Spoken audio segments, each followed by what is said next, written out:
Vote counting is underway in Jammu and Kashmir, and the region held local elections today, the first since the Indian government revoked its semi-autonomous status in August. इससे develop होता है अपने इलाके के लिए, इसीलिए हमने vote डाला है. According to officials, voter turnout in most districts was above 95%, with the maximum in capital Srinagar, where 100% turnout was registered. More than 300 posts are up for grabs, but with many of their leaders still in jail or under house arrest, main opposition parties sat this election out. Security was tightened across all polling centres and no unrest has been reported. Well, for more, we're speaking to our correspondent, Rebecca Bundan, and she is in Mumbai. Rebecca, why were these elections held, and how credible are they, given the situation in Kashmir? Well, these elections have certainly been considered significant in the sense that they are the first elections that are taking place following the Indian government revoking Kashmir's special status in August.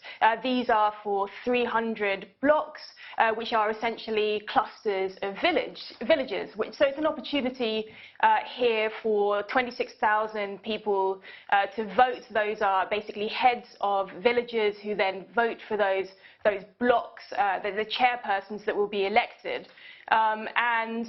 This is considered important because this is the first electoral process that's taking place since India revoked the special status. It's an opportunity for, kind of new grassroots politics to emerge in Kashmir following this decision by the government. However, it has proved to be very, very controversial, and that's because these elections have been boycotted by the key opposition parties. The Congress party hasn't taken part. Also, the regional parties, the National Conference Party and the PDP, they've also boycotted these polls, and they're questioning how democratic this process actually is. Initially, the Congress party had said they wanted to participate because they didn't want it to be a walkover for the BJP, but now what we're seeing is, in the end, they decided not to participate. They said this was because a lot of political leaders in the region are still under house arrest. They're being detained, and there's just no way for them to go ahead with a democratic process where they could actually get people involved in these polls. So there has been widespread criticism over how fair and democratic these elections actually have been.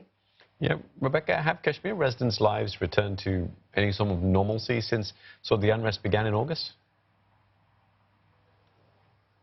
Well, that's been another criticism of these polls, that life in Kashmir is far from normal since that decision was taken in August by the Indian government, resulting in a near communications blackout, a shutdown in the region, which is still largely in place. We're still seeing that shops are closed there, schools are shut.